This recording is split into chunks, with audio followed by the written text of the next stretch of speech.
Dios tiene algo especial para ti, ¿por qué? Porque estás aquí. Que estás aquí. Y además, dice el refrán que a quien madruga Dios le ayuda. Así que más bendición a los del primer culto que a los del segundo. Bueno, es una alegría volver a estar juntos. Yo sé que con el verano muchas personas están de vacaciones, yendo de aquí para allá, pero siempre hay que separar un tiempo.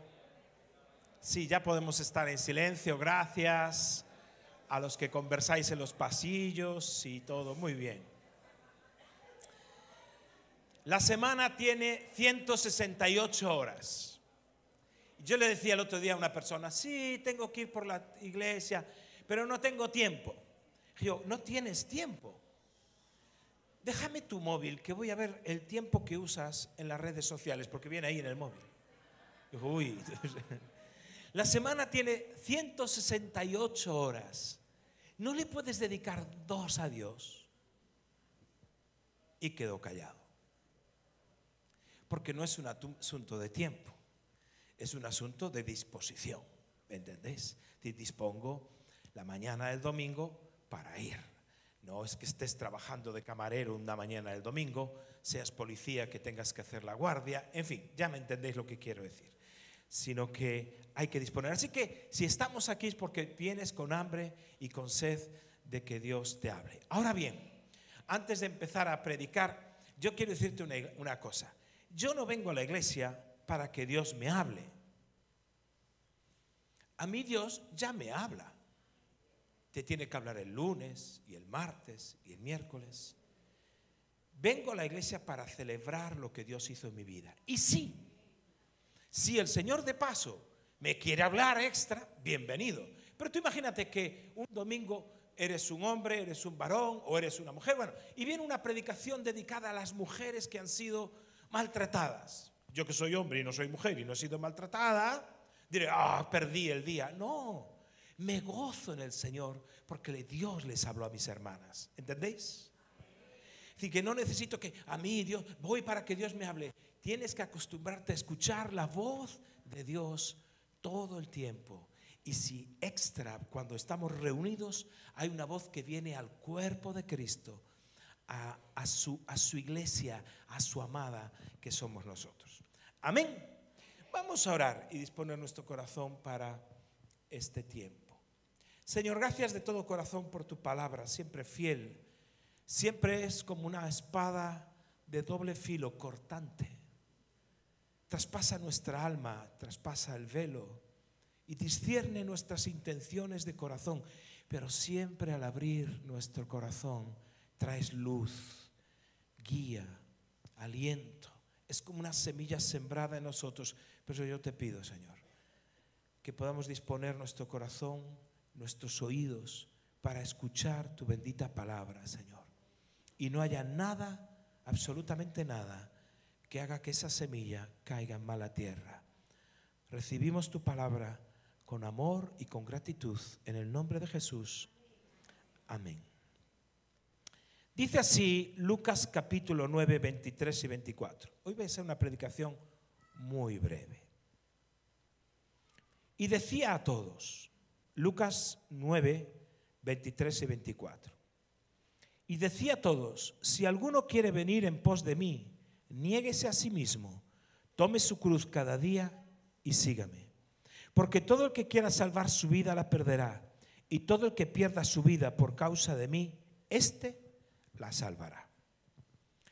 En el año 44 de nuestra era, el rey Herodes mandó matar a Jacobo, el hermano de Juan. Lo mataron a espada. Fue el primero de los apóstoles en ser un mártir. Mártir viene de la palabra martur, que significa testigo. Así que en aquel momento decir que alguien era un mártir era que era un testigo de Dios. Moría por causa de Jesucristo. Fue el comienzo de un baño de sangre terrible. Lucas, el que escribió el Evangelio, fue colgado de un olivo en Grecia. Los judíos no lo soportaban.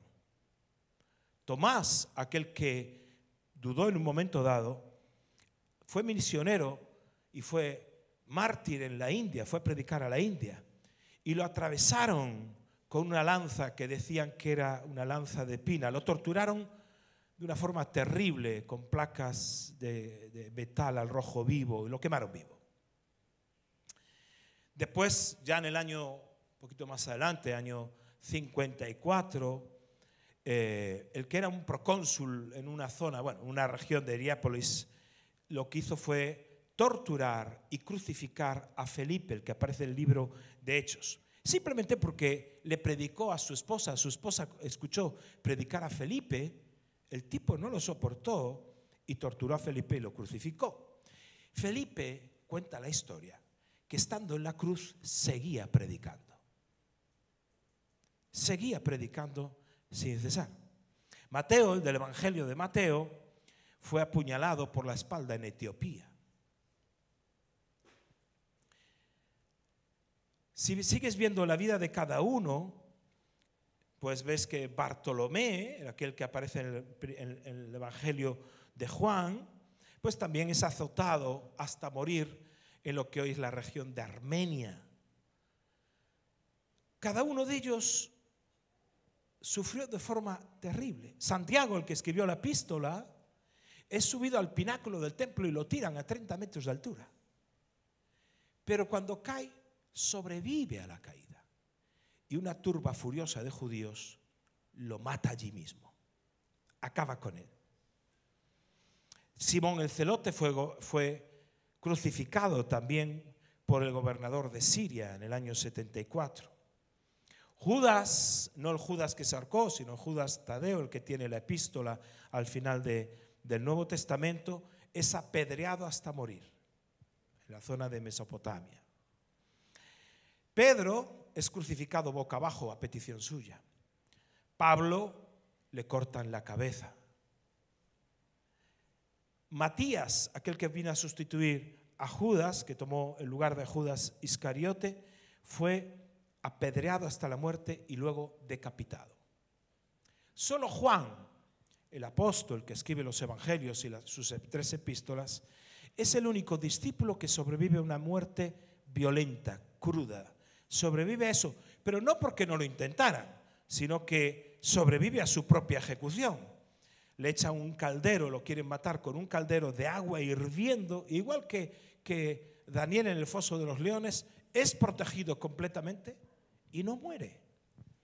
El emperador Diocleciano pues lo envía entonces desterrado a Patmos, y en Patmos, en aquella isla donde está desterrado, tiene una revelación y escribe todo lo que ve, que es el libro del Apocalipsis. Después otro emperador, Nerva, pues lo libera y va a sus últimos años a pastorear la iglesia de Éfeso que Pablo había fundado. Todos los apóstoles, todos los cristianos de aquel primer tiempo, o casi todos, porque el caso de Juan es distinto, aunque sí lo torturaron, murieron de forma terrible. Para ellos, la frase de Jesús, aquel que no dé su vida por causa de mí, no era solo algo figurativo, era algo real. Os animo a todos a que leáis el libro de los mártires de John Fox, porque es un libro que yo cuando lo leí hace años me impactó, porque uno se reubica, porque nuestra normalidad, la nuestra, la que vivimos hoy, es tan subnormal que lo normal nos parece radical. Lo que sería normal, que es vivir para Cristo, eso sería lo normal, al punto de a lo mejor tener que entregarlo todo, incluida la vida. Eso nos parece una radicalidad. ¿Por qué? Porque vivimos bajo mínimos. El mínimo es una cosa y nosotros por debajo de ese mínimo. Los discípulos lo tomaron literalmente. Nosotros, por lo menos, debíamos de tomar esta frase de Jesús de forma, por lo menos, de forma figurativa, ¿verdad? Jesús colgó su cruz y llevó su cruz, como estábamos leyendo, por lo menos nosotros llevar la nuestra.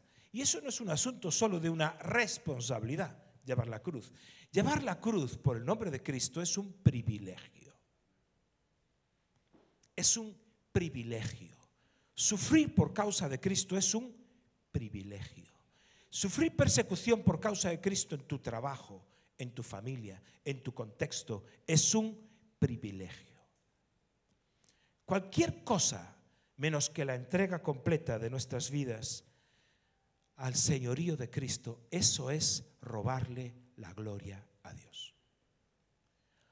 Hoy quiero compartir la segunda parte de la serie que empecé hace 15 días sobre tomar esas decisiones, sobre esas declaraciones de fe de las cuales os hablaba, cómo la declaración de fe de Eliseo no consistió solo en palabras bonitas, sino que quemó sus barcos. Y vamos a predicar, al menos en las próximas semanas, cuando yo comparta, estaré en esta línea de declarar nuestra fe con actos visibles y claros. Por eso Jesús dice que no voy a ganar la vida mientras no la pierda, porque todo aquel que quiera salvar su vida la perderá, y todo aquel que pierda su vida por causa de mí, éste la salvará. Es decir, yo no voy a cobrar una vida mejor mientras no pierda la vida por causa de Cristo. Si el Señor Jesús no es el Señor de todo en tu vida, entonces el Señor Jesús no es el Señor de nada. Es así de radical. Menos es predicar algo bajo mínimos, es predicar algo por debajo de la normalidad, es algo subnormal. Ahora, ¿qué hemos hecho nosotros? En general, no digo nosotros solos, sino la Iglesia con el tiempo. Hemos de alguna manera occidentalizado el Evangelio y hemos hecho un Evangelio donde lo importante es que nosotros vivamos bien, lo importante es que tenga trabajo, lo importante es prosperar. La prosperidad es la palabra más famosa en los tiempos que vivimos ahora. Y entonces se habla del Evangelio, incluso de la prosperidad. Si tú quieres ser bendecido, si quieres que te vaya bien, incluso le predicamos a la gente de esa manera. Si quieres que Dios te sane, si quieres que Dios te bendiga, si quieres que te vaya bien, ven a Cristo. Oye, es que no es exactamente el Evangelio que Jesús predicó, porque Él dijo: si alguno quiere venir en pos de mí, niéguese a sí mismo, tome su cruz cada día y sígame. Porque todo el que quiera salvar su vida la perderá, y todo el que pierda su vida por causa de mí, este la salvará. Es decir, el Evangelio que hemos vivido durante muchos tiempos, se ha predicado de forma genérica, no se acerca al verdadero Evangelio. Solo podemos tener una relación con Dios en los términos que Él, digamos, dice que se puede tener. O lo tomas o lo dejas, pero no puedes cambiar las reglas del compromiso. Por eso cuando a una persona a veces le planteas dar un paso de radicalidad, dice: no, es que... Recuerdo cuando empezábamos la obra, allá por el año 89, principios de los 90, se convirtió en una chica que era enfermera. Éramos un grupito muy pequeño y la campaña se convirtiera en 20 y pico personas y pues bueno, fueron perseverando unas. Y aquella chica, me acuerdo perfectamente, tuve una conversación con ella porque ella se había convertido de corazón, no la conocíamos de nada, no era amiga de nadie, simplemente en una plaza había levantado su mano en el Parque de Rosalía.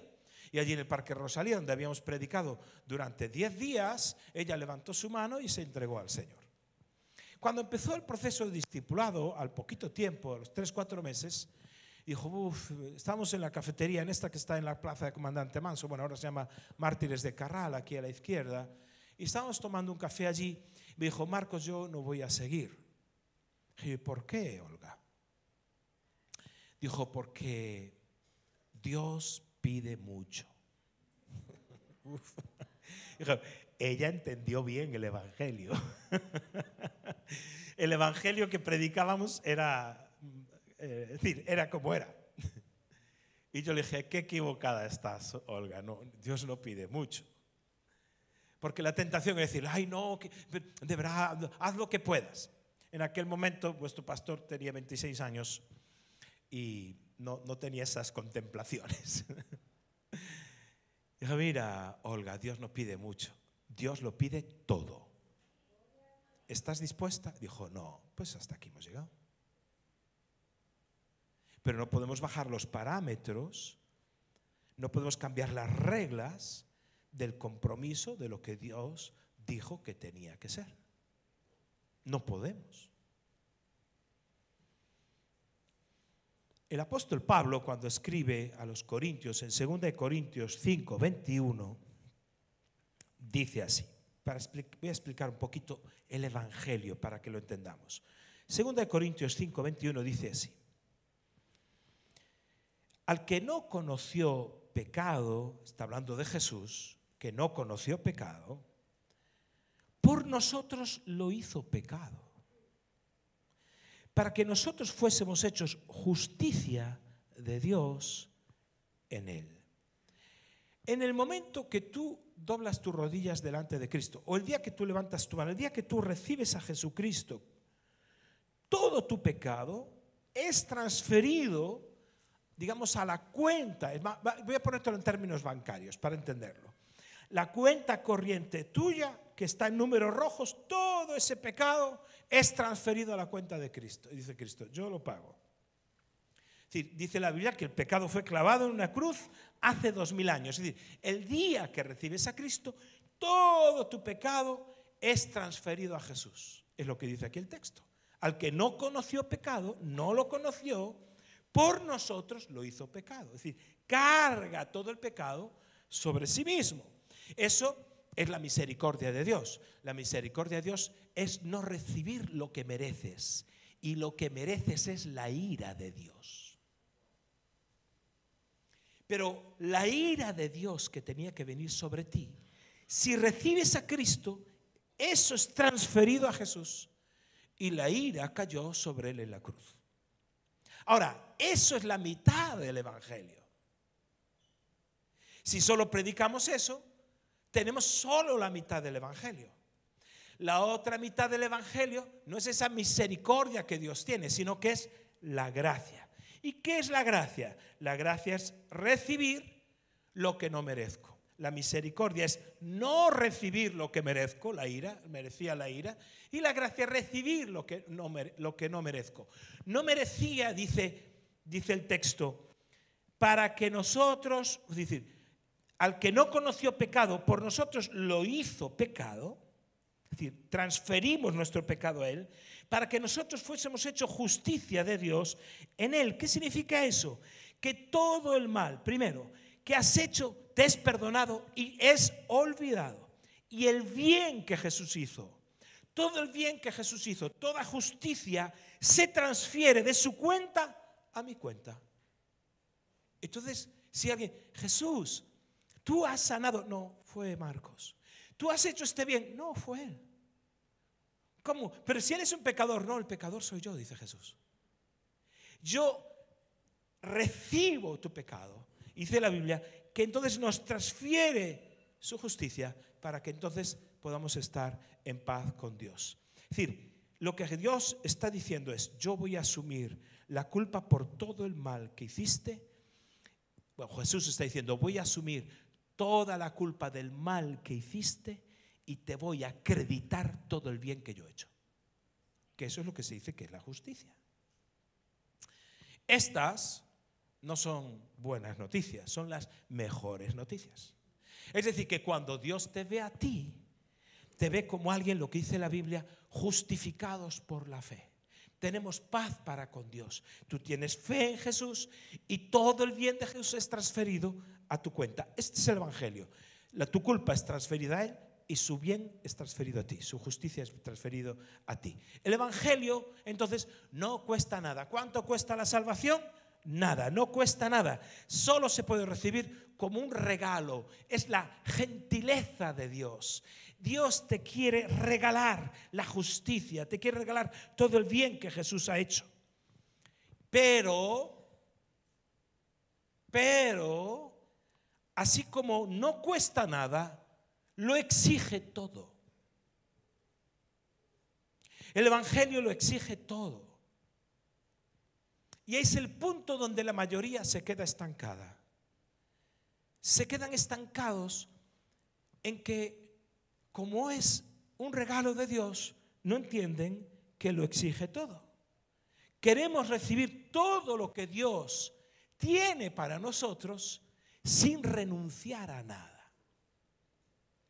Es como si encontraras la perla de gran precio, que es una parábola que Jesús explicaba, que un hombre que era buscador de perlas, comprador de perlas, un negociante de perlas, encontró una perla tan increíble que vende todo lo que tiene para poder comprar esa perla. Ah, no, hoy en día no. Hoy queremos comprar la perla sin vender nada de lo que tenemos. No vaya a ser. Y entonces, como queremos tener todo de Dios sin renunciar a nada, nos perdemos todo lo que Dios tiene para ofrecernos. Y te pierdes todo lo que Dios tiene para ofrecerte porque te cuesta renunciar. Y te aferras más a las cosas que tienes que aferrarte a Dios. Y yo te aseguro que si no te aferras a Dios, Dios no se aferra a ti, no se agarra a ti. Yo no creo que la mayoría de los cristianos, o siquiera los que yo conozco, incluyéndome a mí, estemos sacrificándolo todo. El sacrificio es una renuncia total. Yo no he sacrificado mi familia porque aún la tengo. Yo no he sacrificado todavía mi coche porque aún lo tengo. Es como que entiendo que Dios me permite usarlo, pero ¿qué pasaría si me lo pidiera?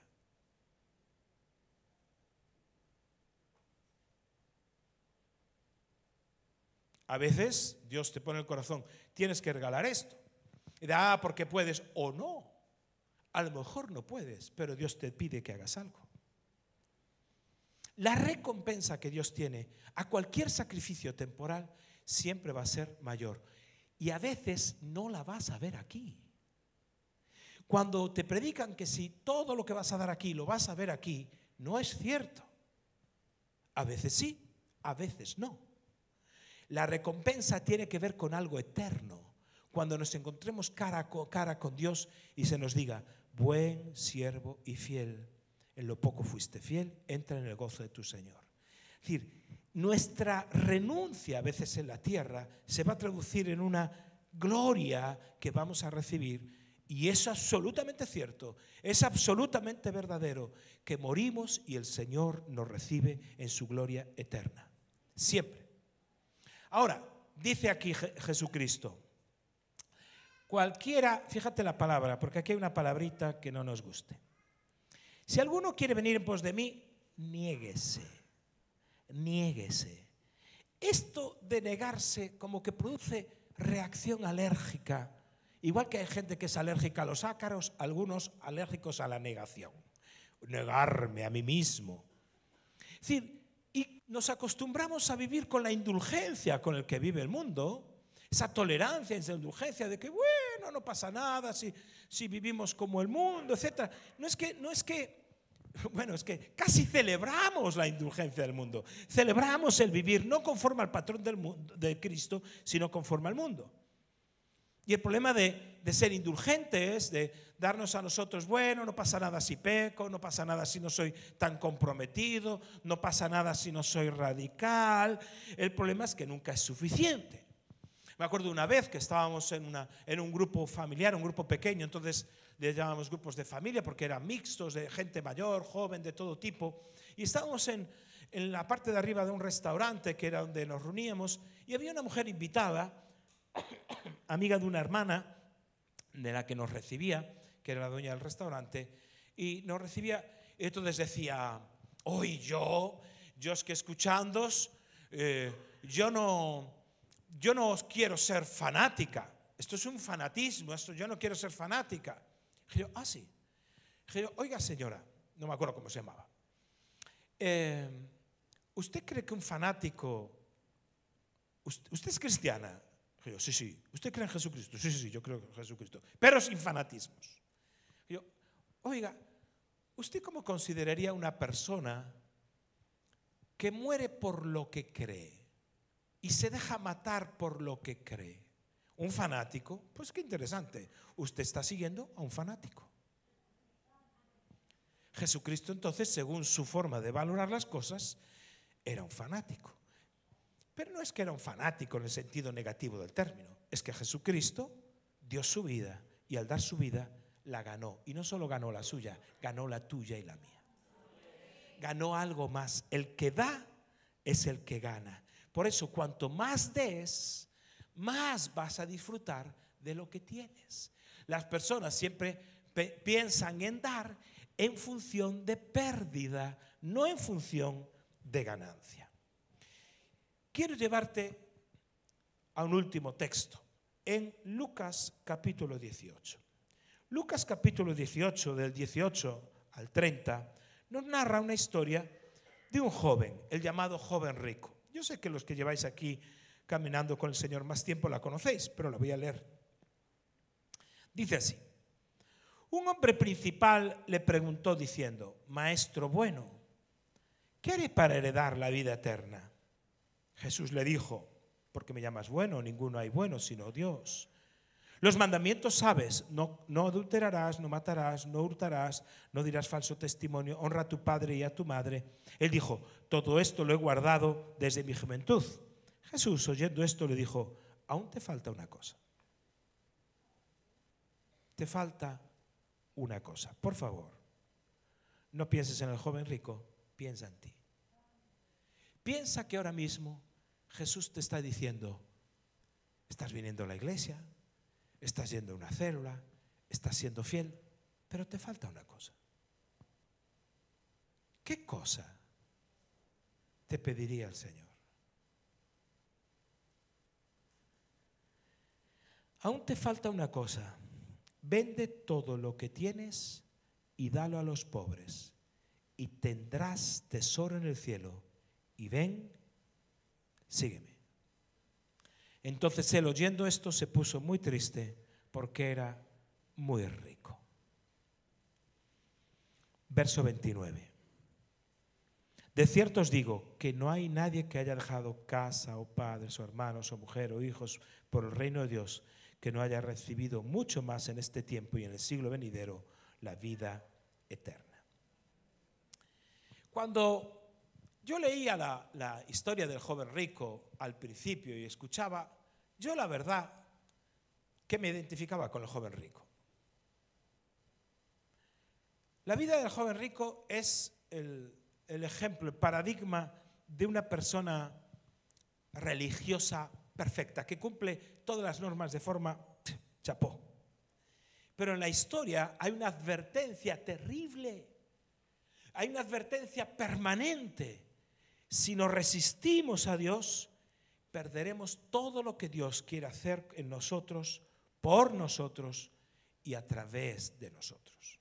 Y este joven se resistió a Dios, resistió. Yo no he conocido, bueno, algunas sí, pero poquitas, personas poseídas por un demonio. Creo que 2, 3, al cuales los echamos fuera, no a las personas, al demonio. No he conocido a muchas personas poseídas por un demonio, pero he conocido a muchas personas poseídas por sus posesiones, pero muchísimas. Y esto es lo que le ocurrió al joven rico, poseído por sus posesiones. Tenía todo lo que el dinero podía comprar, tenía toda su vida delante de él, hizo todo a su manera, correcto. Pero le faltaba algo. Por eso le pregunta a Jesús: ¿qué más me falta?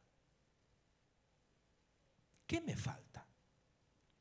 Y acuérdate, el joven rico tenía todo lo que, bueno, era, como siempre digo, el yerno perfecto para cualquier madre. Anda, hija, búscate uno así, porque es el yerno perfecto en ese sentido. Era rico, era joven, estaba en una posición de poder. Entonces, ¿por qué era tan miserable?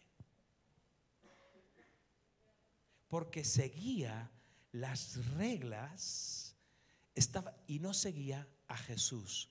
Cuando se le invita a seguir a Jesús y no seguir las reglas, dice que se entristeció y no siguió a Jesús.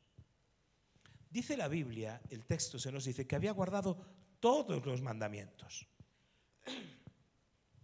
había guardado todos los mandamientos. Pero la justicia de Dios, no se trata de no hacer mal, se trata de hacer bien. Acuérdate, a ti te es metido en tu cuenta toda la justicia de Jesús, es decir, todo el bien que Jesús ha hecho está en tu cuenta el día que te arrepientes de tus pecados. Él carga tus pecados y te asigna su justicia.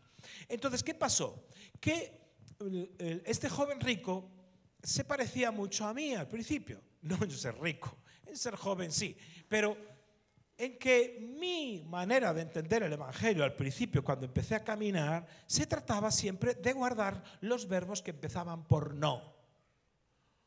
No haré esto, no haré lo otro, no haré estas cosas malas, no me juntaré con quien no debo, no. Es decir, era una santidad por sustracción, era una santidad basada en el no. Pero la santidad no se basa en eso. No es los pecados de comisión que no cometo, sino que son los pecados de omisión, cosas que debería haber hecho y no hago, cosas que deberías de haber hecho y no hiciste, cosas que son las que Dios espera de ti y que no haces, y eso es lo que quebranta el corazón del Padre.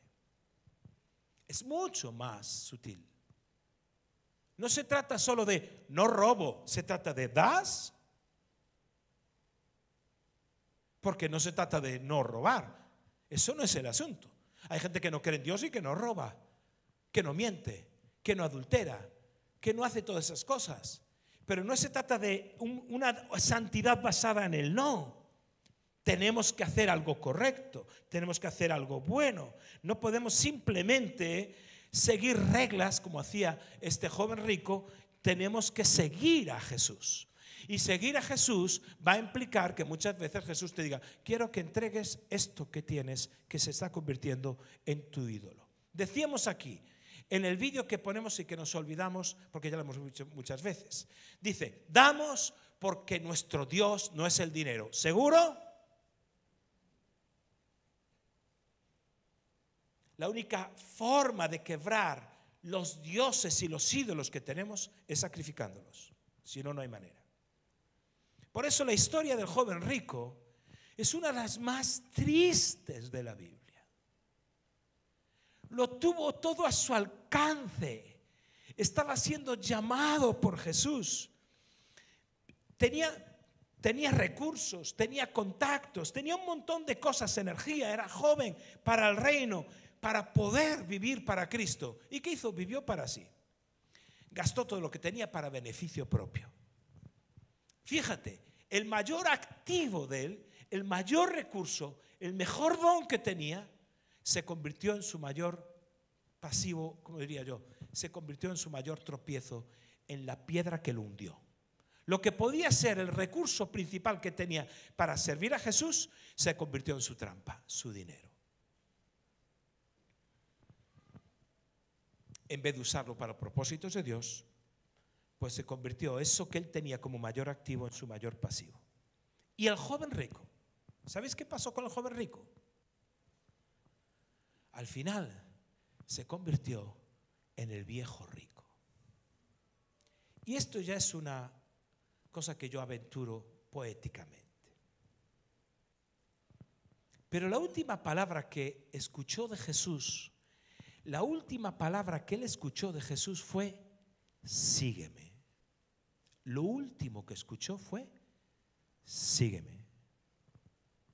Y yo no me puedo extraer o sustraer de la idea que tal vez él, siendo viejo, rico, me lo imagino en esa hora de la muerte, todavía escuchando aquella palabra: sígueme.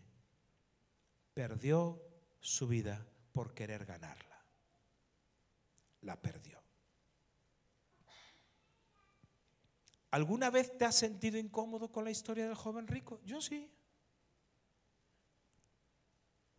Yo siempre sentí que Jesús le estaba pidiendo demasiado. Podía haber empezado por el diezmo, hombre, pedirle todo. Jesús, pídele el diezmo.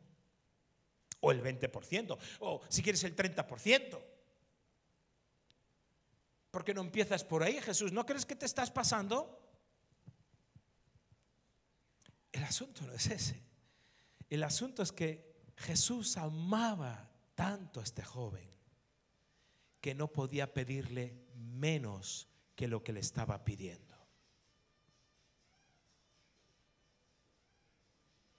En el cielo se están alegrando con la predicación y mandan música a los móviles.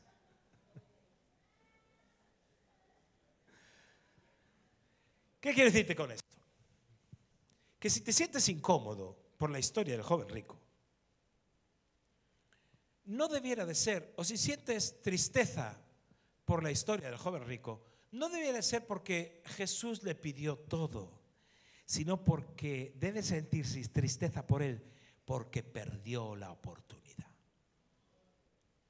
No pierdas la oportunidad y cuando Dios te pida, dalo. Tu tiempo, tu esfuerzo, tus recursos, lo que sea que Dios te pida, no pierdas. El joven rico perdió la oportunidad, la dejó pasar. Y Jesús nunca le pidió a nadie nada que no se le devolviera muchísimo más. Él se perdió la oportunidad de lo que Jesús le iba a dar.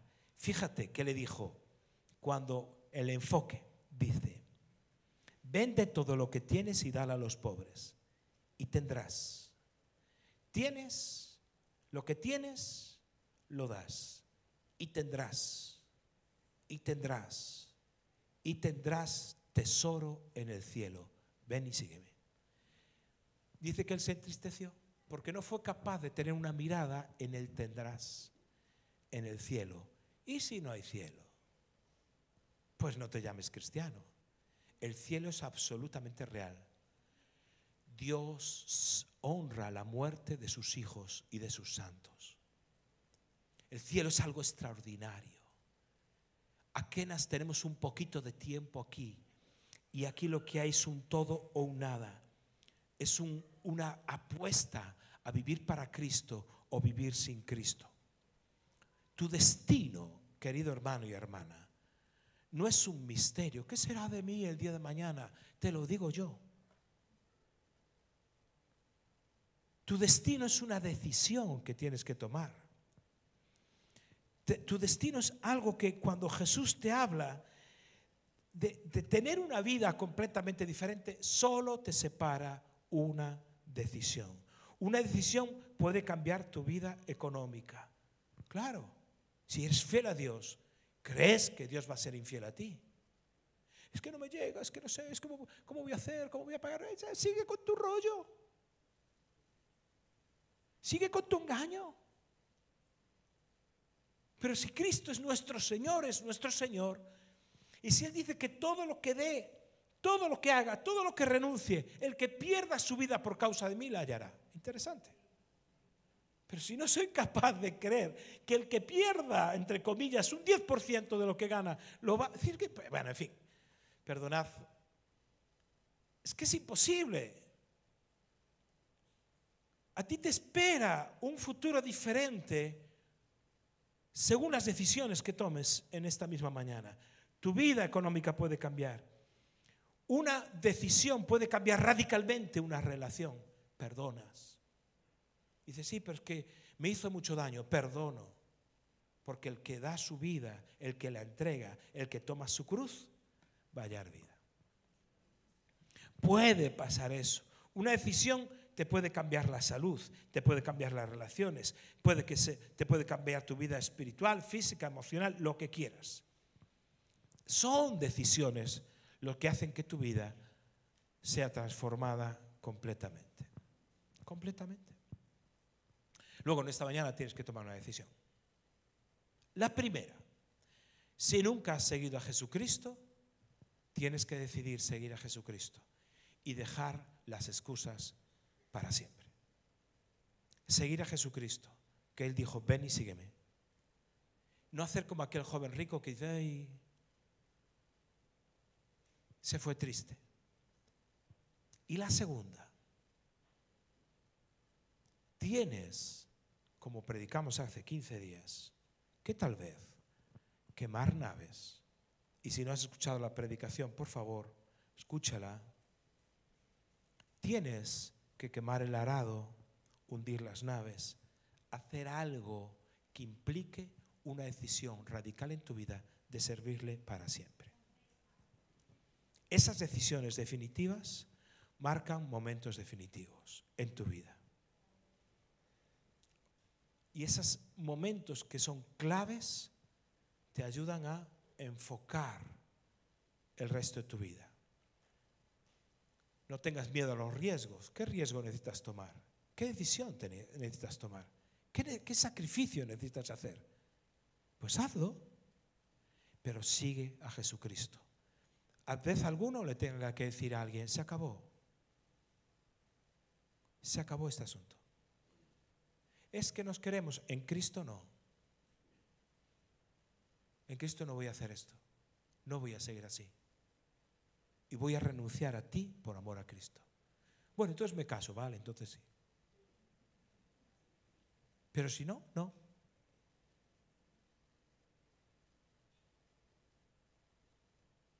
Conozco un misionero que trabaja entre nosotros, que cuando Dios lo llamó a la misión, quería salir de su país y estaba de novio, enamorado para casarse con una chica y tenía un llamamiento claro de servir a Dios en otro lugar.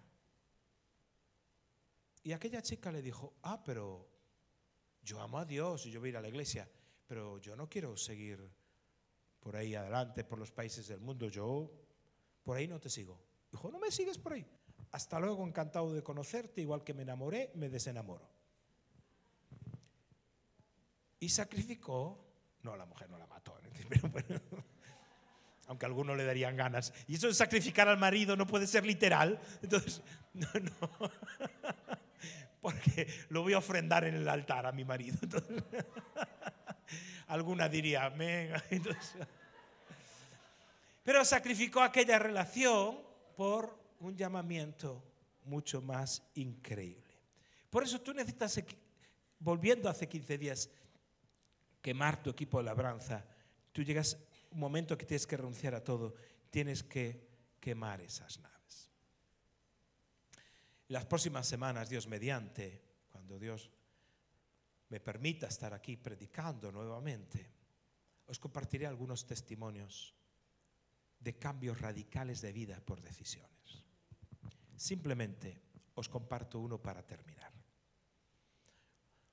Yo era un joven de 26 años cuando Dios me llama, o digas dicho, cuando me imponen manos y me comisionan a la pastoral. Aquello fue el final de un proceso desde que yo me convierto con 20 años. 6 años, un joven ya era pastor. Pero esos 6 años no fueron fáciles. Esos 6 años no solo fue levantar la mano en una calle. Hace hoy, o este mes, hizo 41 años de que yo le entregué mi vida a Jesucristo. Yo era un joven estudiante universitario, tenía mi carrera terminada y daba unas clases particulares, pero necesitaba trabajar. Y se presenta una oportunidad de trabajar, de una oposición. Yo hago una oposición, pero esa oposición, teníamos un grupito pequeño aquí en Lugo, nos reuníamos en una casa, nos reuníamos 6, 8 personas, no más, iba y venía todas las semanas a Lugo un par de veces por la semana, 3 veces a veces. Y esa posición me presento, y era una posición para el Ministerio de Defensa, una posición alta, y la apruebo. La apruebo. Destino, Navarra, Pamplona, allá al lado de Francia. Entonces, cuando la apruebo, alegría en el hogar, alegría en casa, mis padres, todos, oye, pues tienes ya un puesto con el gobierno y para siempre. Y entonces yo empiezo a racionalizar y digo, qué bien, aprobé. Bueno, conozco una iglesia que hay allí me voy a congregar, voy a aprender, Y hay algo que, hablando con mis pastores, Segundo y Lola, me dicen, ¿pero qué va a hacer entonces de la obra en Lugo? Pero la obra en Lugo era nada. Era menos que una célula de la que vosotros lideráis. Y digo, bueno, pero la obra en Lugo, mira, hay otras personas, hay otra gente, que ellos pueden tal vez, dice, pero ¿estás seguro de lo que vas a hacer? Y yo tengo un encuentro con Dios en el que me doy cuenta que había cometido un error. Presentarme a aquella posición sin valorar lo que Dios me había hablado. Y yo me encuentro en una posición entre la espada y la pared.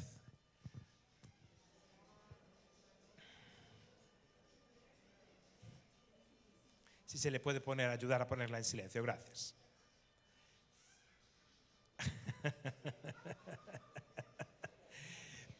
La hermana está muy solicitada.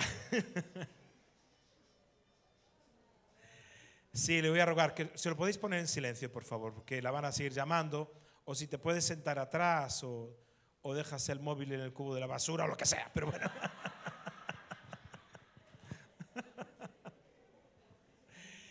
Acordaos cuando lleguéis a la iglesia ponerlos en modo silencio, ¿vale? Porque el caso es que yo me vi entre la espada y la pared.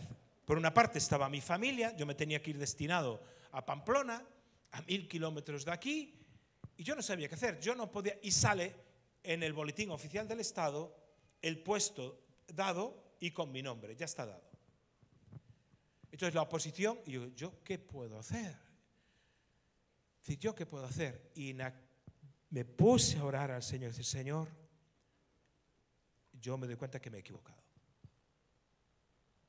Me he dado cuenta, ¿y qué hizo el Señor? Me liberó. Pasa un mes y aunque sale publicado el boletín oficial, no hay otra cosa que había que hacer una asignación ya presupuestaria, no sale. Pasa otro mes tampoco, otro mes tampoco. Entonces, nadie entendía por qué aquella posición, a pesar de que ya estaba publicada, no se podía dar el trabajo. El caso es que pasan varios meses, casi 9 meses, y misteriosamente yo no me iba para allí. Aquí seguíamos con la obra y hay un cambio de gobierno, y al haber un cambio de gobierno entra un nuevo ministro del Interior. Y el nuevo ministro del Interior dice, se anula todo lo anterior, queda anulado y queda suspendido. No podemos hacer eso. Y yo soy libre, libre como el... No, aún no acabé la historia. Porque de esa me libró Dios. Ah, de esa me libró Dios, está muy bien, de esa me libra Dios. Pero ¿qué pasa? Sigo trabajando y entonces en la ciudad de Ferrol, donde yo nací y me crié, abren un supermercado, el primer hipermercado gigante que había en la ciudad, que llamaba Alcampo, que todavía sigue por ahí. Y entonces hacen una oferta de empleo para Alcampo, ya para trabajar en Ferrol, es decir, no me iba a ir a Pamplona. Y entonces me presento a la selección de trabajo. Entonces, al presentarme a esa selección de trabajo, bueno, es una selección muy curiosa, eso os lo cuento otro día, cómo paso todos los procesos. El caso es que me eligen como el primero. Entonces me dan el trabajo, un trabajo de jefe de sección. Yo iba a tener más de 80 empleados bajo mi cargo, yo era un chavalito, 24 años tenía, una cosa así. De jefe de sección, me iban a formar, me iban a preparar, iba a tener un sueldo mejor que mi padre era oficial de la policía, iba a ganar más que él, vivir en Ferrol, un sueldazo, un trabajo bueno, y dedicarme a la obra. Entonces, cuando apruebo la posición, me dan el empleo después de la selección laboral, le digo a mi pastor, segundo, me acuerdo como si fuera hoy porque estaba en la puerta de la academia en la que daba clases, digo, segundo, digo, ¿sabes que aprobé? Y él se quedó frío como un témpano de hielo y es como si me diera una bofetada directa y sin esperar. Y me dice, ¿aprobaste? Dice, sí, tienes que tomar una decisión, o dejas el empleo o dejas la obra. Yo me quedé en shock. Dice, ¿pero qué me dices?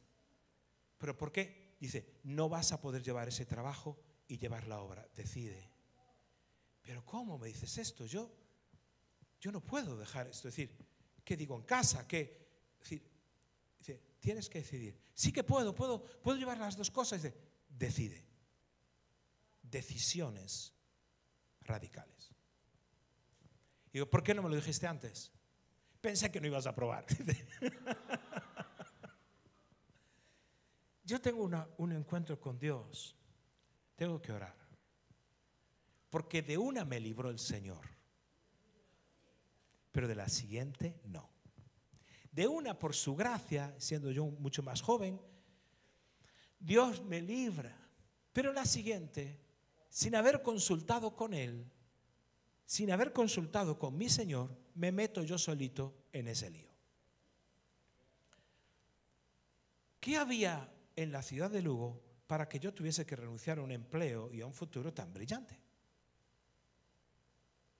Nada, en el sentido humano del término. Una casa que nos reuníamos, eso, 6 personas, 8. Era todo lo que había. Pero había un sueño. Cuando tengo que ir el primer día de trabajo, Dios me habla y ya tomé la decisión de dejar el trabajo. No porque me lo hubiera dicho el pastor, no, era Dios me había hablado claramente. Si quiero servir a Dios, tengo que renunciar a esto. Entonces voy el primer día de trabajo que para firmar el contrato. Entonces me recibe allí el gerente principal. Bienvenido, no sé qué, es usted Marco Zapata, ya escuché hablar de usted, bla, bla, bla. En fin, suba a mi despacho. Subo al despacho, estaba en una mesa, su mesa de despacho, yo me siento al otro lado y dice, bueno, quiero que sepa que va a encargarse de esto, va a tener 80 empleados, le vamos a dar esta formación. Le dije, no, si yo vengo a decirle otra cosa. ¿Y qué me quiere decir? Que no voy a coger el puesto de trabajo, no lo cojo. ¿Cómo? ¿Pero cómo? ¿Pero qué me dice? Usted no puede dejar esto, es una oportunidad maravillosa. ¿Pero qué está diciendo? ¿Pero pasó algo? ¿Le hemos tratado mal? Dice, no tiene nada que ver con ustedes. ¿Pero no, lo va a dejar? Y dije, sí, lo dejo. Vengo a decirle simplemente que yo me presenté, me parecía lo decente, no iba a no aparecer, que no firmo el contrato y que no lo cojo. Y me dice, si no le importa, ¿me puede explicar por qué? Y lo que pasó a partir de ahí fue algo que cambió mi vida en esa conversación. Porque si yo tenía ni una sombra de duda, se disipó en esa conversación. Porque yo, pues sí, se lo cuento. Yo, aparte del trabajo y todo eso, yo soy un siervo de Dios. Yo te digo, yo tenía 24 años. Yo quiero servir a Dios, yo hago esto. Le contaba que venía a predicar a Lugo, que no sé qué. Entonces, creo que si me dedico a este trabajo, no voy a poder hacer esta otra cosa. Y me dice el tipo. Se queda en silencio, así como 2 segundos, 3 segundos, tal vez por ahí. Se queda callado y me dice, ¿sabes qué? Haces muy bien. Haces muy bien. Esta empresa, escúchame, esta empresa te pide la vida, esta empresa te lo pide todo, esta empresa te exige todo. Al principio te dicen que sí, que no, que tal, pero luego te exigen todo. Vas a tener que dejar aquí tu juventud y tu vida. Si tienes otra forma, vete de aquí, haces muy bien. Entonces yo no era el hombre, era Dios hablándome a mí, ¿entendéis? Era Dios hablándome a mí. Salí de allí flotando. Entonces fui, bueno, y creo que hice muy bien. Como aquel hombre a través del Señor dijo, para reafirmarme cualquier duda. Ahora, cuando yo renuncié, no lo sabía. De la primera me libró Dios.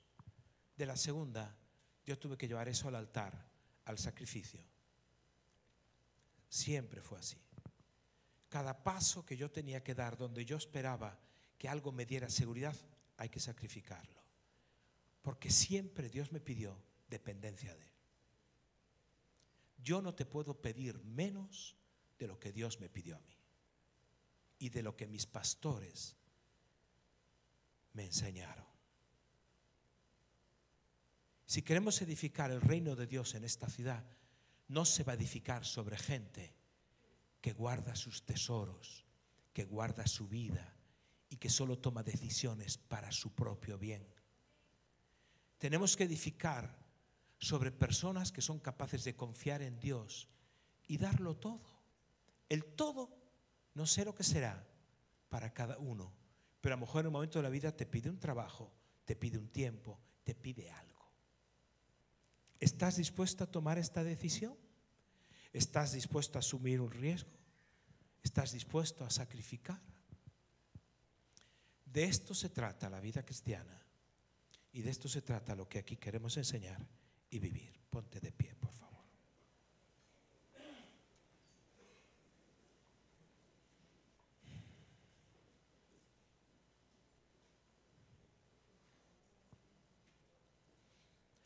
Jesucristo cargó tu pecado, lo puso en su cuenta y metió en la tuya su justicia. Todo el bien que hizo te lo acredita a ti. ¿Qué más da lo que te pida? Si tú estás aquí en esta mañana y no le has dado tu vida a Jesucristo, hoy todavía, como hace 2000 años, la voz de Dios sigue escuchándose y diciendo: sígueme, ven y sígueme. Yo me convierto un día, pero el día de mi conversión no fue un día, fueron muchos días.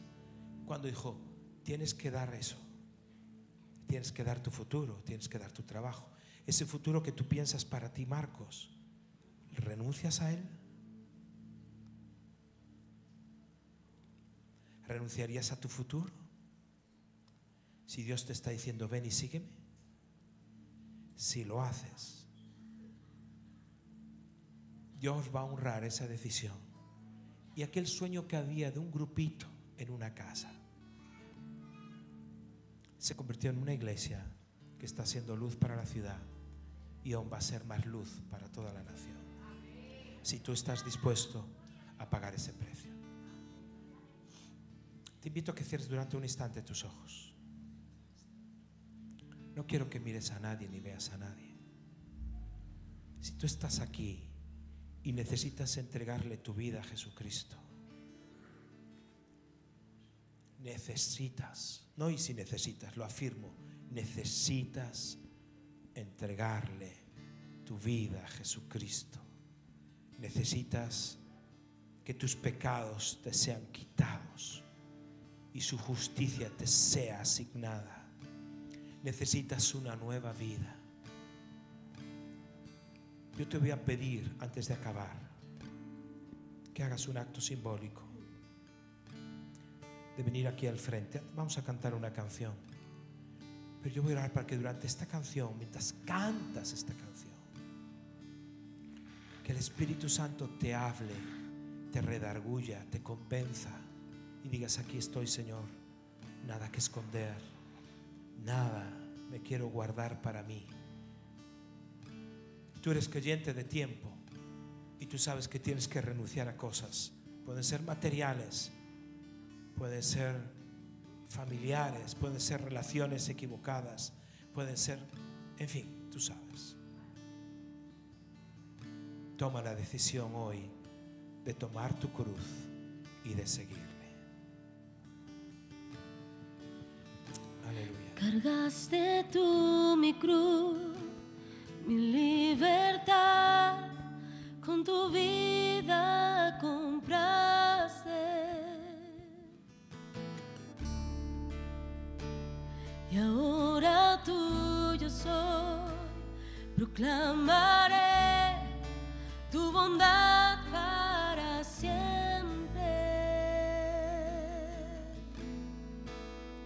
Digno de alabar, Cristo, nombre sin igual.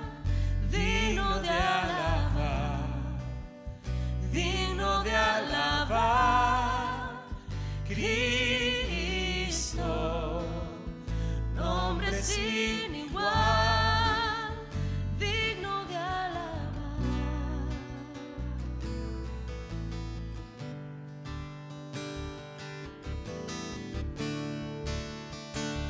Vergüenza huye hoy, rendido estoy ante tu amor innegable.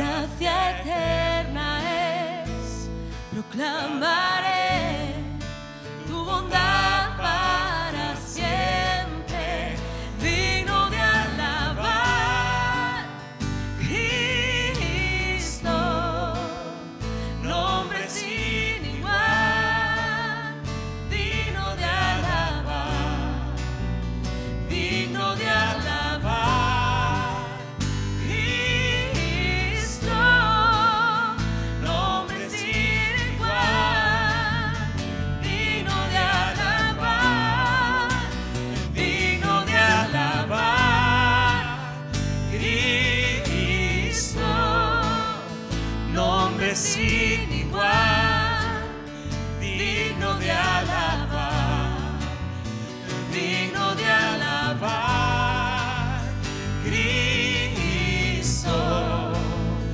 nombre sin igual, digno de alabar.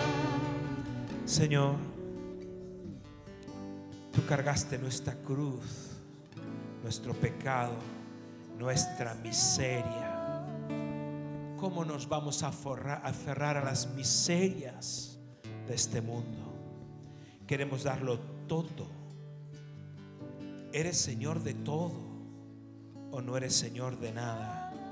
Y hoy te declaramos Señor de todo, de nuestra familia, de nuestro dinero, de nuestra salud, de nuestro trabajo, de nuestras posesiones, Señor, de nuestras emociones y sentimientos. Todo lo traemos a tus pies en esta hora, Señor, para declararte dueño, Señor, amo absoluto de nuestras vidas, para que podamos rendirnos ante ti ya en esta vida y en la venidera, y declarar que tú eres digno de alabar.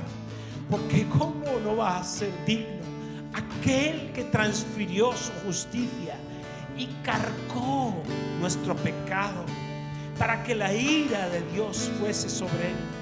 Tú eres digno, por eso no nos reservamos nada, porque tú eres digno de alabar, eres digno de nuestra renuncia, eres digno de que demos la vida. Tú eres digno, Señor Jesús. Tú eres digno y nada más que tú, Señor. Nada nos quedamos, nada nos reservamos. No queremos nada si no eres tú, Señor Jesús. Bendito eres, Señor. Bendito eres. Digno de alabar. Digno de alabar. Eres digno. Aleluya. Digno de alabar. Cristo, nombre sin igual, digno de alabar. Levanta tus manos al Señor y díselo. Digno de alabar. Cristo, nombre sin igual, digno de alabar, Digno de alabar. Cristo, nombre sin igual. Digno de alabar. Digno de alabar.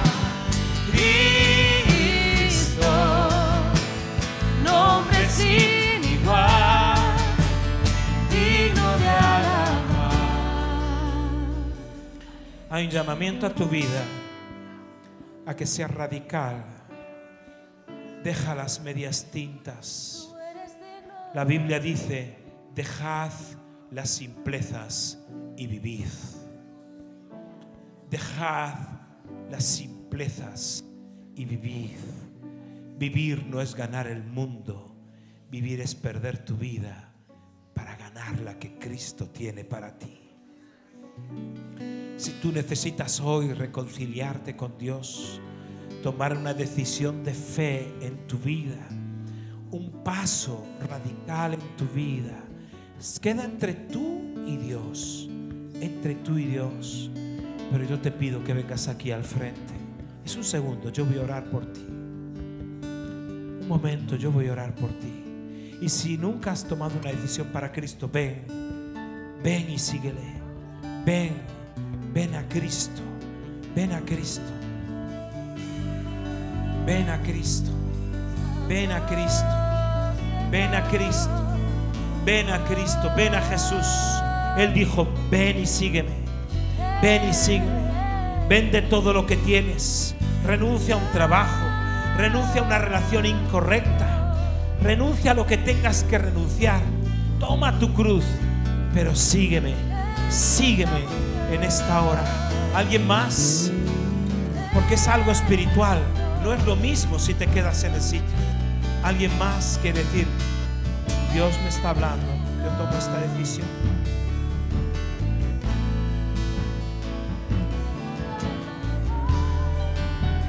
¿Alguien más? Doy por hecho que los que no salís ya habéis tomado la decisión. Permitidme y dadme la libertad de hablaros algún día como mi pastor me habló a mí, que me confrontó con mi ceguera y me recondujo al plan de Dios para mi vida.